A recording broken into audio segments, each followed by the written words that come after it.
Hello students, welcome back to my channel. So ये video class 11th के लिए है जिनके पास सब्जेक्ट है टेक्सटाइल डिज़ाइन का। आपके सब्जेक्ट की यूनिट 2 है टेक्सटाइल स्पिनिंग एंड यार्न, यानी कि कपड़ा कताई और सूत। ये वीडियो हिंदी मीडियम जो स्टूडेंट्स टेक्सटाइल डिज़ाइन पढ़ते हैं उनके लिए है। तो इसमें हम आपकी यूनिट टू को डिस्कस करेंगे, ठीक है। पूरी यूनिट 2 इस वीडियो में कवर नहीं हो पाएगी, तो इसके बाद इस वीडियो के बाद एक और पार्ट 2 भी मेरे चैनल पर आएगा, तो आप उस दोनों वीडियो को देख के पूरी यूनिट को समझ सकते हैं, ठीक है। तो अगर आप देखें तो आपके यूनिट 2 जो है कपड़ा कताई और सूत टेक्सटाइल डिज़ाइन की, उसमें आपको जो टॉपिक्स पढ़ने हैं ना वो है टोटल 8 टॉपिक्स, ठीक है। तो यहाँ पे फर्स्ट आपका टॉपिक क्या है, सूत के गुण और विशेषताएं किस पर निर्भर करती हैं। और दूसरा है कपड़ों के लिए सूत का चयन किस पर निर्भर करता है। थर्ड टॉपिक है रिंग स्पिनिंग। फोर्थ टॉपिक है सूत का वर्गीकरण। फिफ्थ टॉपिक है यार्न गुणवत्ता पैरामीटर।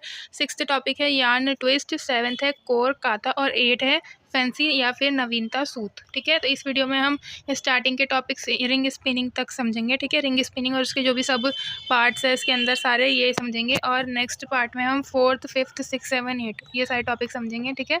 तो आगे बढ़ते हैं। जैसे कि मैंने आपको बताया, आपका फर्स्ट टॉपिक है सूत के गुण और विशेषताएं किस पर निर्भर करते हैं, ठीक है। तो जैसे कि पहला लिखा है यहाँ पे फाइबर की संरचना पर। दूसरा है फाइबर की लंबाई, यानी कि वो स्टेपल है या फिलामेंट है, ठीक है। आपको पता है स्टेपल छोटे फाइबर होते हैं और फिलामेंट लंबे धागे समझ सकते हैं आप, ठीक है। और थर्ड होता है सूत का क्या प्रकार है। फोर्थ है सूत के धागों की संख्या क्या है, यानी कि वो जो धागा है आपका वो एकल है, सिंगल स्ट्रैंड है या फिर परतदार है, यानी कि 2 या उससे ज़्यादा धागों को मिलाकर सिंगल धागा बनाया गया है। फिफ्थ है सूत मोड़ की मात्रा क्या है।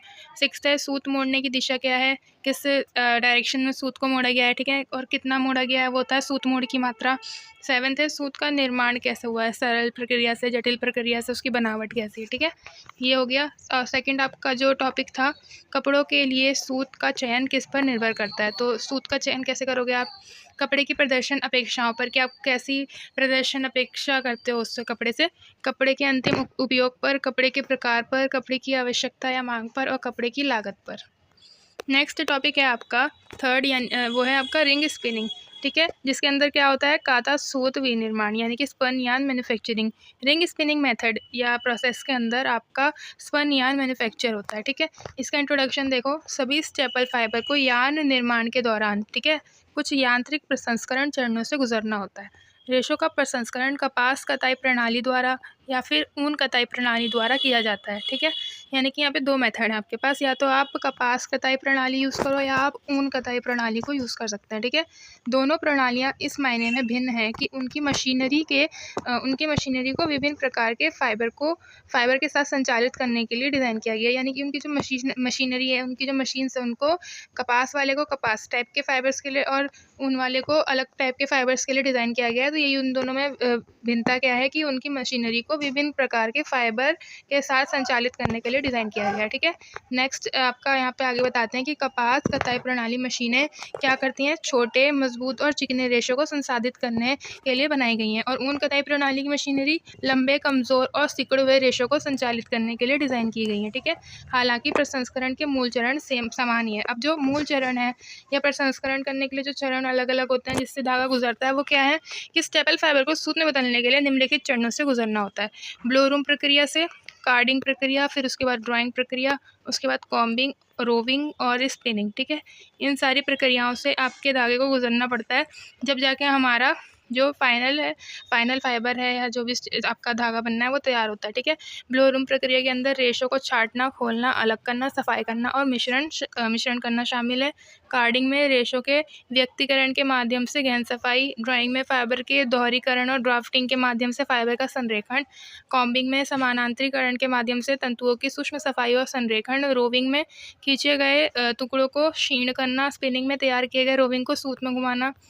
हो गया। इतने आपके होते हैं चरण, ठीक है। फर्स्ट जैसे कि मैंने आपको बताया ब्लोरूम प्रक्रिया, वो यहाँ से स्टार्ट है, ठीक है। यहाँ पे हेडिंग मिस हो गई है, तो उसके अंदर क्या होता है, कपास के रेशों को बड़ी गांठों में संपीड़ित करके कताई मिल में पहुँचाया जाता है। ये फाइबर गुणवत्ता और स्पिन करने योग्य गुणों, यानी कि स्टेपल लंबाई, सुंदरता, लचीलापन, ताकत और कचरा सामग्री में भिन्न होते हैं। यानी कि जो आपका फाइबर पहुंचा है मिल में, उसकी किसी सबकी लंबाई अलग है, सुंदरता, लचीलापन, ताकत सब अलग है उनका, ठीक है। तो एक रूपता और उत्पाद की गुणवत्ता सुनिश्चित करने के लिए स्पिनर को क्या स्पिनर को अवश्य रेशो को ग्रिड के अनुसार क्रमबद्ध करना होगा, ठीक है। जब मैंने आपको बताया कि सब चीज़ें अलग हैं, अलग अलग रेशो की, तो स्पिनर जो है उसको क्या करना है, अपने रेशो को ग्रिड के अनुसार क्रमबद्ध करना है, अरेंज करना है, ठीक है। और क्या करना है, गंदगी, पत्तियाँ और रेत के कण जैसे अशुद्धियों को दूर करना है। अब इस प्रक्रिया के अंदर क्या होता है, ठीक है, यानी कि विभिन्न गांठों से रेशो को ओपनर के ढलान में ढाला जाता है, जो एक बंद कक्ष है जिसमें एक घूमने वाला सिलेंडर होता है जो नुकीले दांतों या दोलन करने का क्या मतलब है, ऑसिलेटिंग दांतेदार सलाखों के सेट से सुसज्जित है। ये आपकी मशीन कैसी बताया जा रहा है, ठीक है। क्या क्या पार्ट्स उसमें लगे हुए हैं आप ऊपर देख सकते हैं। यहाँ पे जो लिखा गया है आगे क्या है कि गुच्छों को खींचकर अलग कर दिया जाता है जिससे रेशे एक दूसरे से अलग हो जाते हैं, ठीक है। अब इसके अंदर क्या प्रोसेस हो रहा है वो बताया जाता है। ऊपर आपको मशीनरी कैसी है, ठीक है, क्या पार्ट्स है वो बताया गया है, और नीचे आपको कैसे प्रोसेस होता है, ठीक है। एक ही समय पर अशुद्धियाँ और कूड़ा कचरा रेशों से अलग हो जाता है। इस प्रक्रिया के अंत में अधिकांश रेशों को या तो मोटी परत में परिवर्तित किया जाता है या खुले हुए ढीले रेशों में, जिन्हें कार्डिंग प्रक्रिया में फिर डाला जाता है नेक्स्ट स्टेप में, ठीक है। अगर आप नीचे देखें तो यहाँ पे एक डायग्राम भी है कि आपका यहाँ से गुच्छे का जो भी फाइबर होता है वो यहाँ से जब इस मशीनरी में से गुजरता है तो यहाँ ट्रैश अलग हो रहा है, ठीक है, फाइबर अलग हो रहे हैं, लास्ट में ये प्रोडक्ट निकल के आता है, ठीक है। आगे बढ़ते हैं। नेक्स्ट आपका स्टेप है कार्डिंग, ब्लोरूम प्रक्रिया के बाद। तो कार्डिंग में तंतुओं के गुच्छों को कुशल बनाने के लिए कार्डिंग प्रक्रिया के माध्यम से व्यक्तिकृत किया जाता है, बारीक कचरा कणों को हटाया जाता है। कार्डिंग क्रिया पकड़े गए फाइबर टफ्ट्स द्वारा प्राप्त की जाती है। एक बेलन के बीच जो महीन सुइयों और चपटी पट्टियों से ढका होता है। सिलेंडर और फ्लैट पट्टियाँ अलग अलग गति से घूमती हैं ताकि बारीक सुइयाँ तंतुओं को प्रभावी ढंग से अलग कर सके, ठीक है। कार्डेड रेशो की शीट को फनल के माध्यम से एक नरम भारी बिना मुड़े हुए स्ट्रैंड में खींचा जाता है जिसे कहा जाता है स्लाइवर। कार्डिंग प्रक्रिया में आपका जो प्रोडक्ट निकल के आता है वो है स्लाइवर। पूरा आपको प्रोसेस यहाँ से यहाँ तक बता दिया गया है कैसे होता है, कैसे मशीन में से आपका प्रोडक्ट मतलब आपका फाइबर निकलता है, स्लाइवर में कन्वर्ट होता है, ठीक है। सारे पार्ट्स भी यहाँ पे बताए गए हैं।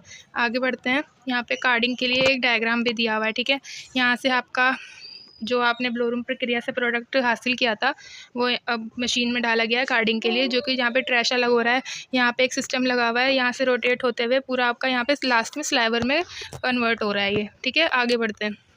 नेक्स्ट स्टेप है आपका थर्ड, ड्राइंग। ड्राइंग में क्या होता है, 6 या अधिक स्लाइवर्स को ड्राइंग फ्रेम में डाला जाता है जहां उन्हें संयोजित किया जाता है, ड्राफ्ट किया जाता है और एकल स्लाइवर में संगठित किया जाता है। यानी कि आपने क्या करा, 6 या अधिक स्लाइवर्स को लेके इस प्रक्रिया के अंदर एक एकल स्लाइवर में कन्वर्ट किया, ठीक है। ड्राइंग फ्रेम में 3 या 4 ड्राफ्टिंग रोलर्स होते हैं जो क्रमिक रूप से बढ़ती गति से घूमते हैं। आगे स्लाइवर चपटे फैले हुए यानी कि खींचे हुए होते हैं और जब वे रोलर से गुजरते हैं तो पुनः संयोजित हो जाते हैं। अंतिम पतले वेब को फनल के माध्यम से खींचा जाता है और मूल स्लाइवर के समान एक नरम और भारी स्लाइवर में संघनित होता है। यानी कि इस पैराग्राफ में पूरा ड्राइंग प्रोसेस बताया गया है, ठीक है, कैसे आपका स्लाइवर इसमें से निकल रहा है और एक नरम और भारी स्लाइवर में संघनित हो जाता है। हालांकि परिणामी खींचा गया स्लाइवर मूल स्लाइवर से 6 या अधिक गुना लंबा है। यानी कि आपने ऊपर पढ़ा था कि 6 या से अधिक स्लाइवर को लेके यहाँ पे एकल स्लाइवर बनाया जा रहा है और इस तरीके से यहाँ पे प्रोसेस हो रहा है पूरा। और लास्ट में जो हमें स्लाइवर मिलता है, ठीक है, वो जो मूल स्लाइवर होता है उनसे कितना अधिक मतलब 6 या अधिक गुना लंबा होता है, ठीक है। आगे बढ़ते हैं। यहाँ पे ड्राइंग प्रक्रिया का एक डायग्राम भी दिया गया है, कैसे यहाँ पे मतलब 6 या उससे ज़्यादा स्लाइवर को यूज़ करके एक स्लाइवर में कन्वर्ट किया जा रहा है इस प्रोसेस के अंदर, ठीक है। आगे बढ़ते हैं। कॉम्बिंग प्रोसेस, बेहतर एकरूपता, चमक के साथ अच्छी गुणवत्ता वाले कपड़े के लिए कम बालों का क्या मतलब है, यहाँ पे छोटे रेशों वाली बनावट और मजबूत यान का उत्पादन करने के लिए कार्डेड स्लाइवर को कॉम्बिंग करने की प्रक्रिया में ढाला जाता है, ठीक है। अब यहाँ पे क्या हो रहा है कि आपका जो रेशा है या जो भी आपका स्लाइवर बन के आया है उसमें से रेशे कम करने के लिए, ठीक है, और उसको और सुंदर मजबूत बनाने के लिए अब कॉम्बिंग प्रक्रिया में ढाला जाता है, ठीक है। कार्डेड स्लाइवर को पहले लैप में ढाला जाता है जहां वे पतले रेशेदार जाल में बदल जाते हैं, बाद में ये कॉम्बिंग प्रक्रिया में संसाधित किया जाता है, ठीक है। आगे कंघी करने की प्रक्रिया यानी कि कॉम्बिंग प्रक्रिया के दौरान छोटे रेशे सूक्ष्म धूल कण आदि को अधिकतम सीमा तक हटा दिया जाता है। कॉम्बिंग की गई स्लाइवर कार्डेड स्लाइवर की तुलना में अधिक बेहतर है क्योंकि ये पंक्ति में और एक रूप है। यानी कि अब ये थोड़ा अच्छा इसका रूप हो गया है, ठीक है। अब ये ऐसे रेशेदार या फिर गंदी नहीं है, मतलब इसको और अच्छा रूप दिया गया है, इसको पंक्ति में रखा गया है और एक रूप बनाया गया है थ्रू आपका जो प्रोसेस है कॉम्बिंग का। ठीक है, आगे बढ़ते हैं। रोविंग प्रोसेस में क्या होता है, कॉम्ब्ड स्लैबर को रोविंग फ्रेम तक पहुंचाया जाता है। यहाँ स्लैबर को पारित किया जाता है ड्राफ्टिंग रोलर के दूसरे सेट के माध्यम से, जो व्यास को कम कर रोविंग का उत्पादन करता है, सामग्री की लंबाई को बढ़ाता है, सामग्री में थोड़ी मात्रा में ट्विस्ट डाला जाता है। इस चरण को रोविंग के रूप में जाना जाता है क्योंकि इसमें स्लैबर को रोटेटिंग स्पाइंडल पर लपेटा जाता है। ठीक है, आगे देखो यहाँ पे डायग्राम दिया हुआ है रोविंग का। इस तरीके से स्पाइंडल पर अब इसका यहाँ पे काम है, रोविंग को स्पाइंडल पे लपेटा जा रहा है। ठीक है, आपका रोविंग यहाँ से आता हुआ और यहाँ पे रोटेट हो रहा है। ठीक है, आगे बढ़ते हैं। स्पिनिंग में क्या होता है, रोविंग को रिंग स्पिनिंग फ्रेम पर लगाया जाता है, यानी कि आपकी जो रोविंग है, ठीक है, अब इसको कहाँ लगाया जा रहा है, रिंग स्पिनिंग फ्रेम पे। अब इस प्रोसेस का आखिरी चरण आपका है स्पिनिंग। अब इसमें क्या होता है, रोविंग जो भी पिछले स्टेप से होके बना है, रोविंग को रिंग स्पिनिंग फ्रेम में लगाया जाता है। अब जो रिंग स्पिनिंग फ्रेम है, इसमें आपके रोविंग को लगाया गया है और प्रारूपण रोल के दूसरे सेट से गुजारा जाता है, यानी कि अब यहाँ पे भी प्रारूपण रोलर्स का यूज़ होगा जिससे आपका रोविंग गुजरेगा। ठीक है, रोलर्स की अंतिम जोड़ी पहली जोड़ी की गति से लगभग 30 गुना अधिक घूमती है, यानी कि अब जो रोलर्स हैं वो पिछले रोलर्स जो थे उनसे 30 गुना अधिक गति से घूमते हैं। ठीक है, और अत्यधिक क्षीण सूत को एक ट्रैवलर कह लो या रिंग कह लो या ट्रैवलर, एक ही बात है, उच्च गति वाले स्पाइंडल पर डाला जाता है। अत्यधिक क्षीण सूत को ट्रैवलर द्वारा, यानी कि ट्रैवलर के द्वारा उच्च गति वाले स्पाइंडल पर डाला जाता है जो घूमता है स्पाइंडल के चारों ओर। कौन, ट्रैवलर। ठीक है, अब यहाँ पे इनके बारे में और जानेंगे कि ट्रैवलर और स्पाइंडल की तुलना। ट्रैवलर स्पाइंडल की तुलना में थोड़ी धीमी गति से घूमता है। ठीक है, मैं आपको दिखाऊंगी ट्रैवलर क्या है और स्पाइंडल क्या है अभी नीचे। और ऊपर नीचे गति करने में सक्षम है ट्रैवलर और स्पाइंडल के बीच गति में अंतर यान की मोड़ की डिग्री निर्धारित करता है, यानी कि जो ट्रैवलर और स्पाइंडल के बीच में गति की अंतर रखा गया है ना, वो जो यान में जो मोड़ जो बनाया जाता है उसकी डिग्री निर्धारित करता है। ट्रैवलर की ऑसिलेटिंग मोशन विंड्स सूत को एक साफ पैकेज प्रदान करती है। अब यहाँ पे आपको ग्रीन कलर से मैंने यहाँ पे लिखा है एक और मेथड, काता हुआ सूत तैयार करने के लिए। ठीक है, काता हुआ सूत तैयार करने के लिए एक अधिक तीव्र विधि में एक एकीकृत कताई फ्रेम का उपयोग किया जाता है। ठीक है, यहाँ एक तीव्र विधि बताई जा रही है जिसके अंदर क्या यूज़ हो रहा है, एकीकृत कताई फ्रेम का उपयोग किया जाता है। ड्राइंग और ड्राफ्टिंग की आवश्यकता के बिना स्लैबर को सूत में परिवर्तित करता है। ये प्रोसेस रेशो के प्रसंस्करण के चरण अनिवार्य रूप से मानक प्रक्रिया के समान नहीं होते, लेकिन मशीन में होते हैं। इस तरीके से बने सूत मानक तरीके से बने सूत जितने अच्छे नहीं होते, लेकिन प्रसंस्करण लागत बहुत कम होती है। अब मैं आपको स्पिनिंग मेथड का डायग्राम दिखाती हूँ। यहाँ से आपका रोविंग आता है। ठीक है, जो पिछली बार तैयार हुआ था, ये रोलर से, ड्राफ्टिंग रोलर से होते हुए ये ट्रैवलर है और रिंग है, मतलब ट्रैवलर है, रिंग आप कुछ भी कह सकते हो, और ये आपका स्पाइंडल है। ठीक है, ये तेज़ घूमता है स्पाइंडल और ट्रैवलर आपका ऊपर नीचे गति करने में सक्षम है। लास्ट में यहाँ पे आपका स्पिनिंग मेथड से यान तैयार होता है। ठीक है, ये नोट्स आपके एग्जाम के पर्सपेक्टिव से बहुत इंपॉर्टेंट है और मैंने इनको ईजी लैंग्वेज में लिखने का भी ट्राई करा है, और इस नोट्स में ना ऐसी छोटी छोटी चीज़ें हैं जो एग्ज़ाम में बहुत इंपॉर्टेंट है। ठीक है, तो आप इनको ध्यान से समझ लें, और अगर आपको ये वीडियो अच्छी लगे तो आप इसे लाइक करें और चैनल को सब्सक्राइब करें। Thank you for watching.